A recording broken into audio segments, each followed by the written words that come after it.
Welcome back to World Sport. Any success tennis fledgling Ana Ivanovic has in the game is certainly hard-earned. One of the big success stories in 2007, the 19-year-old from Serbia reached the final of the French Open before suffering a heavy defeat to the eventual champion there, Justine Henin. But she bounced back to reach the Wimbledon semis, where she succumbed to eventual champion as well, Venus Williams. Our Pedro Pinto caught up with her to compile this fascinating insight. Hello, I'm Ana Ivanovic, and this is my story.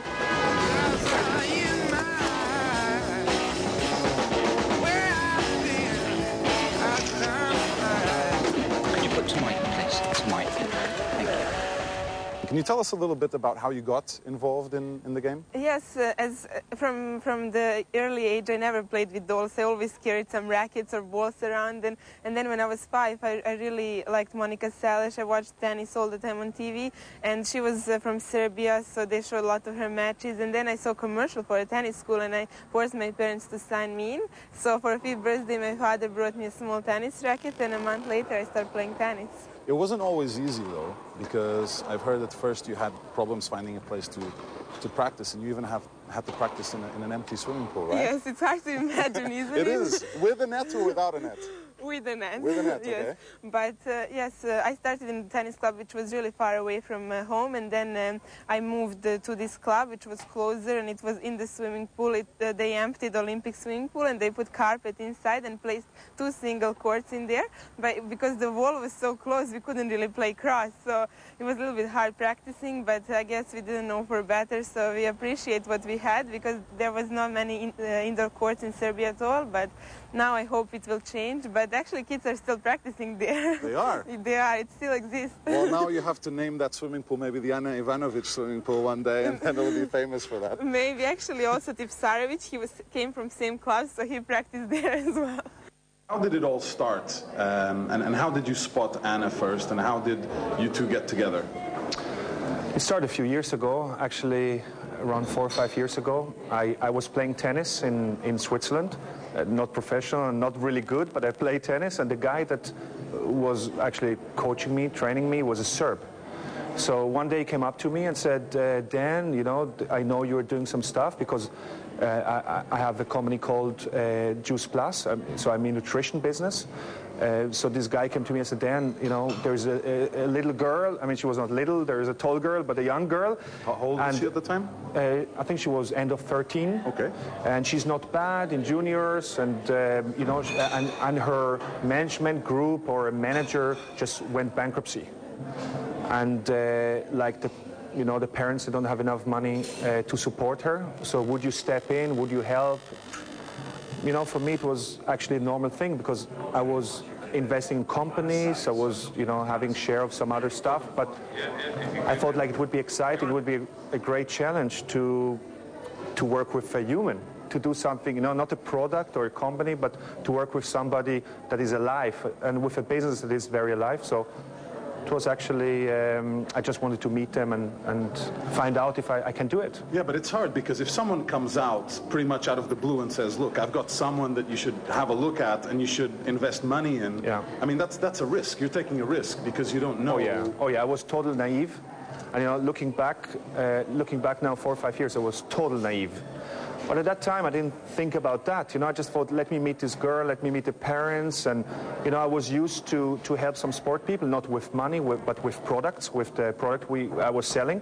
So I was used to that. You know, I had some relationship to other managers. I was a little bit involved in Sven Hallenwald and Nick Heidfeld Formula 1. So it was not totally new to me. But I mean, it was like, you know, I know managers that you know, they have 20 players and nobody's in top 10. So looking back, I was very naive, and everything went well, but I couldn't tell then. So for me, it was just, let's have fun, let's do something risky, and let's see if it works or not. You've been associated now with Ana, trying to make her one of the top players in the world. How tough is it to keep her motivated and to keep her on top of her game? Well, obviously now, since she's reached a Grand Slam final, that was always her motivation, and I think even more now that she has tasted the feeling of getting into a final, I think her motivation is even more there. So from my side, I just support her and try to keep her focused and think about the big picture.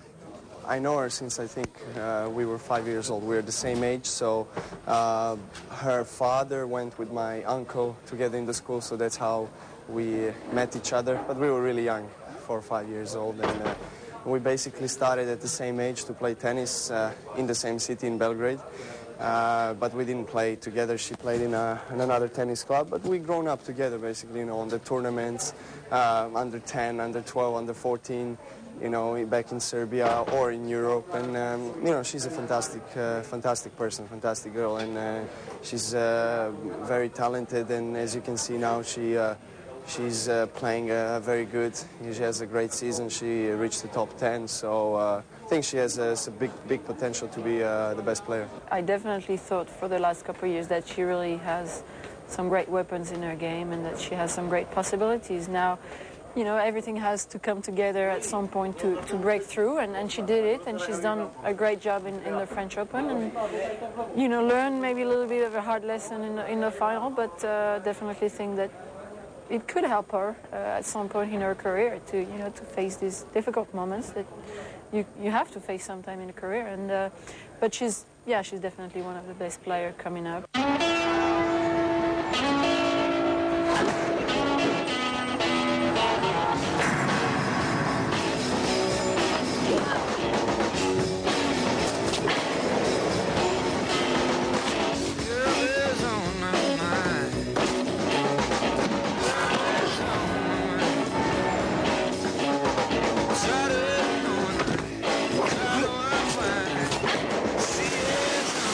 She's a marketer's dream, and really part of the reason we got involved with women's tennis. She's young, dynamic, shares our passion for success, and has plenty of charisma. So from a marketing point of view, she's all you could ask from an ambassador, really. For an athlete like Anna, who's broken through, who's got not only the on-court game, but off-court charisma and appeal, the world is wide open when it comes to media interest. So certainly from a tour perspective and from a sporting perspective, she's gone up, you know, several-fold in terms of interview requests from print media, broadcast media, and other media.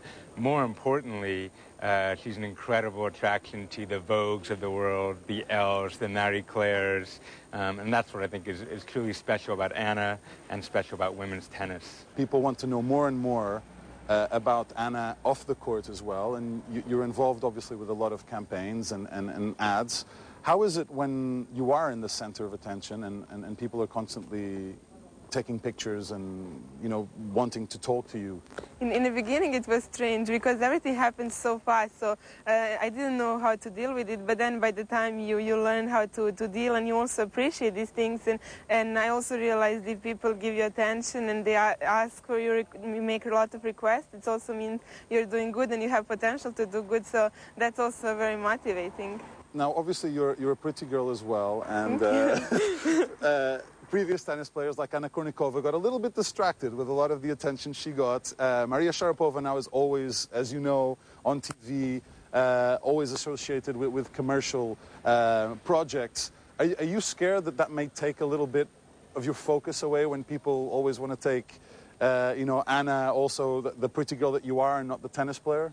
Well, people know me for how I play tennis, not the way I look, and also tennis, it's priority for me, and I would never choose photo shoot over tennis practice, so that's my main focus at the moment. And obviously it's nice to do some other things off the court as well, but I really enjoy what I'm doing, and I'm lucky to be doing what I like, and yes, I would never change that. Now that she's a top player, she has more distractions.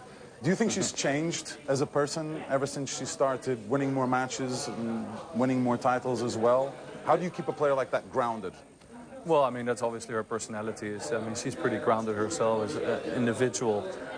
She has a pretty good upbringing, very good parents, and I think she will have to adjust to, you know, the new attention that she's getting in the period that is coming. And obviously we try to assist her and try to help her with this. And but I think her personality, she's pretty laid back, and she actually probably also enjoys it. I heard her quote one time, and I was very happy to hear that. She says, yes, it's nice to get all the attention, but it doesn't make you win matches. Anna is successful. What has changed in her life from when she was 13 when you met her, and now that she's 19 and top 10 player? I mean, what has happened in her career? Why do you think she's been successful? You've been there every step of the way. First of all, what happened to her, I think nothing happened to her. Just from the outside, it looks like that. If you knew Anna 5 years ago and today, I think she's the same person, same way how she treats people, same modesty that she has, everything is the same. What about the influence of Gavin and Dan and the work they do for you and with you? How does that work, and how much confidence do you have in them to solve a lot of the extracurricular situations in your life?